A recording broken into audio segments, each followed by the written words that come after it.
Emerald Bear is going to be releasing on July 25th. It's going to be a high-level overview of all the changes. Super huge changes. Everything from balance changes to pathfinding improvements, new maps that are going to be coming to all of our game modes, reworked off-map abilities, and so much more. The patch notes, very, very long, 30 pages or more. There were like a lot of moments in the game that were monitor punching moments. You know, it's something that I know we've wanted to get into the game for a while, so I'm really excited that we can finally show it off. Our new player profile Will provide a pretty comprehensive breakdown of all the matches you have played in every game mode with every faction. In the post-match stats, we're bringing your total elo and the elo gain or lost based on if you won or lost the game.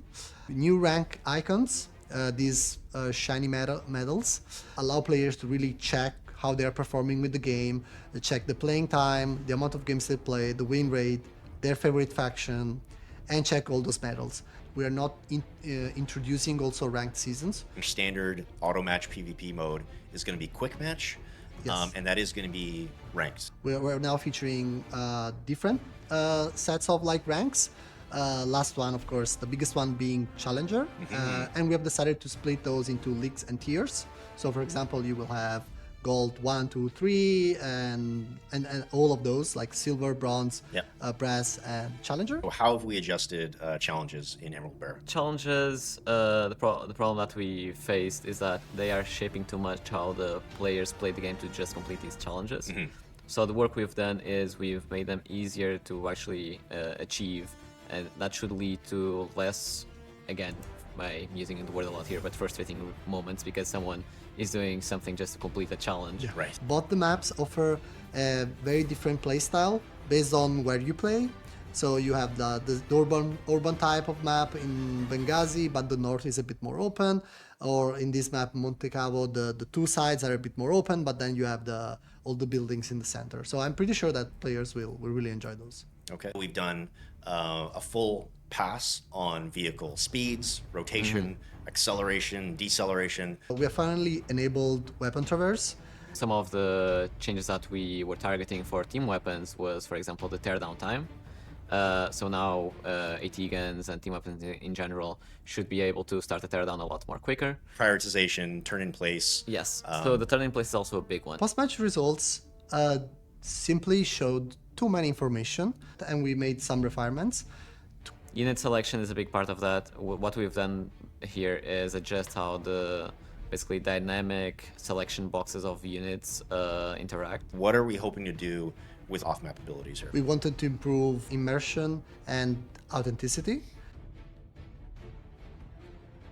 We were looking at especially the consistency, so where the player clicked before and the barrage itself was taking too long to actually hit the ground, and it was actually pretty unreliable, especially in the first shots. So what we tried to tackle here was making it feel more responsive in terms of how quickly it hits the ground, and also in terms of like consistency. So when you use the ability where the player clicks matters, we still wanted to keep some sort of like an RNG factor.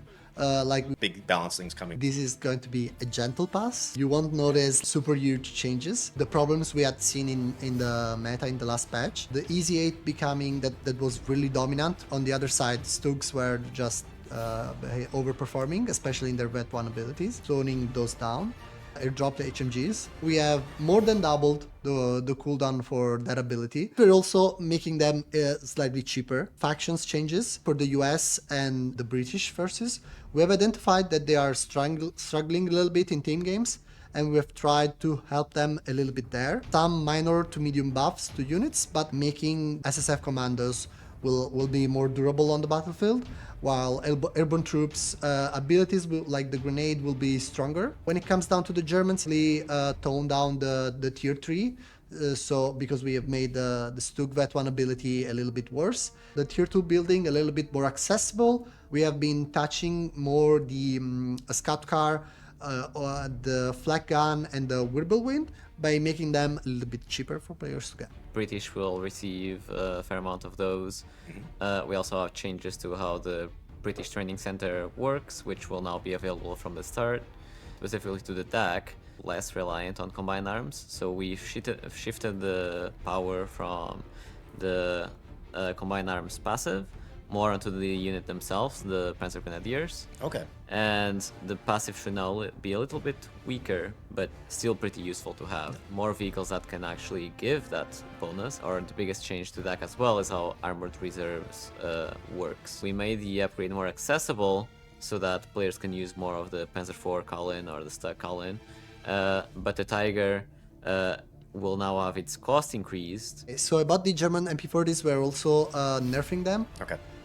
So that they won't be as dominant as they are. Projectiles won't set off mines anymore. Pathfinding needs to be a good balance between being smart and being predictable, and often the player wouldn't really know where the vehicle would move through, or how things would react to their click. So a lot of work was kind of done in making it a lot more predictable.